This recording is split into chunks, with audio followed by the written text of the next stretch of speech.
procrastination. I stopped saying I've got to wait for good things to happen to me, and I said I'm going to grind. I'm going to fight. I'm going to work. I'm going to press toward. I'm going to learn. I'm going to do everything in my power every single day. I'm going to do everything in my power to become a victor and not a victim.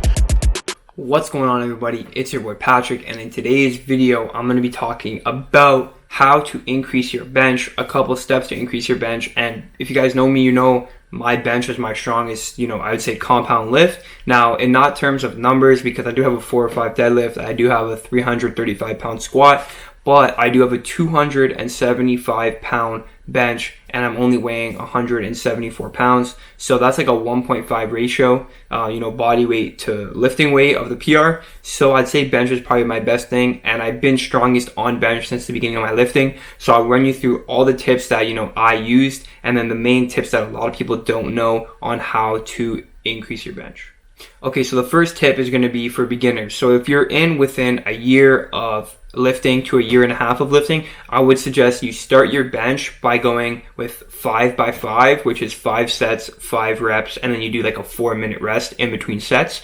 And basically this is the optimal reps and sets for beginners, for newbie lifters when you're still in that newbie gain stage. This will be the fastest way, the most optimal way to increase your strength, every week, as long as you're progressively overloading. And the way that you want to do this is you always want to have a spotter handy, because you want to be going very close to failure, if not failure, every set, every workout with the 5x5. And the kind of rule of thumb that you want to do is once you get to a weight that you can use 6 reps, that's when you want to, maybe add a 2.5 on each side. So you're adding 5 pounds. And honestly, the first couple weeks, you probably will be able to add 5 pounds every week. And then you'll be able to stay on track with maybe a 10 pound PR for one every month. And then what you want to do is you can do 5x5s. I'd say go 3 weeks in a row, and then test your new 1 rep max once every 4 weeks. That's basically what I did in the beginning. And then that was the, kind of the fastest way to work my way up and progressively overload and build my bench up from the beginning. That'll give you some good results, within the first year of lifting while you're still in your newbie gain stage. And also, form is a big thing, especially for newbie lifters. Experiment with different forms, experiment with, different grips on the bar, how close together or how far apart you want your hands. If you're a longer guy, you might go a little bit further. If you're a closer guy, you might go a little bit closer. If your arms are a little bit shorter, but that's going to be a main thing. And I would say experiment with others, see which you feel strongest with, see which you feel best with, and then continue with that through there. Now, number 2 tip is going to be make sure your form and technique is proper. Not only do you need to worry about grip width, you also need to worry about leg drive, proper arch, proper shoulder blades decompression, and then having your back engaged, having your lat tights while you're benching. I could do an entire video on how to do form with the bench squat and deadlift, but I'm going to leave that to one of the professionals, one of the guys that I used his videos and his series to learn my form on almost all my exercises, and that's going to be Jeff Nippard. So I suggest you check out his channel, check out his bench video, check out all his other Technique Tuesday videos, and that's basically going to show you how to get the best form possible,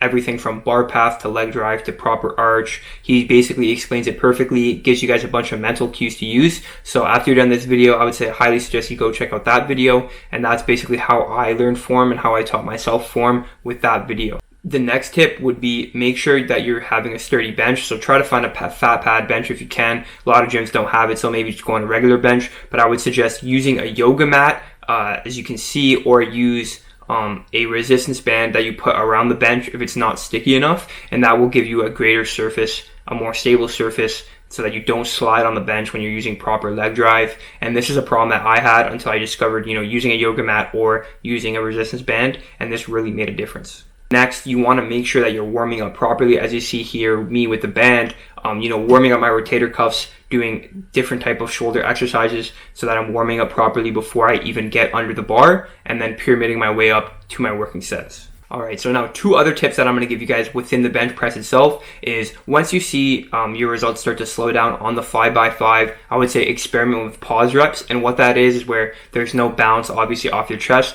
Once the bar touches your chest, you fully stop it, you pause at the bottom, and then you try to explode up. That's going to lead to making the rep more challenging, and that's going to lead to the movement being harder at the bottom, which you definitely want if you're trying to increase your strength. Another thing would be static holds. This is what I'll use maybe when I'm a 1 week out of doing a new PR, which is where I'll take a weight heavier than what my PR is going to be. So let's say for since I did a 275 PR, let's say I'll do a static hold with maybe 295, where I'll have a spotter with me, of course. I'll put 295 on the bar, I'll get in my position, all that stuff. Then I'll unrack the weight, hold it in my hands for like maybe 5-6 seconds, then re-rack the weight, not perform a rep, but just get comfortable with holding a lot of weight on the bar. This works for squat and deadlift also. Well, not deadlift, but this works for squat also, because usually when you get into a no one rep, it's more weight than you've ever had before, so you kind of panic and you start to worry. So when you do these static holds, you kind of prepare your body for doing a crazy amount of weight that you're not used to.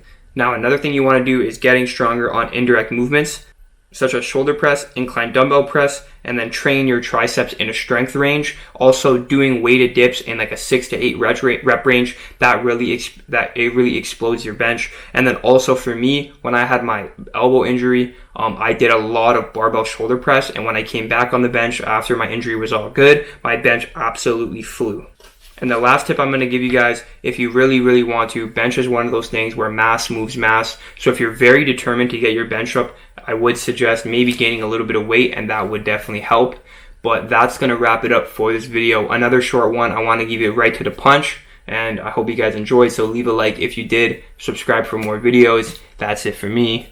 Peace. Also, guys, merch is dropping sometime this week. Make sure you're following me on my Instagram for all the updates on that. I'm going to have training programs. My whole website's going live this week. Big things coming. Make sure you follow on my Instagram to keep up to date with all of that. Thanks for watching.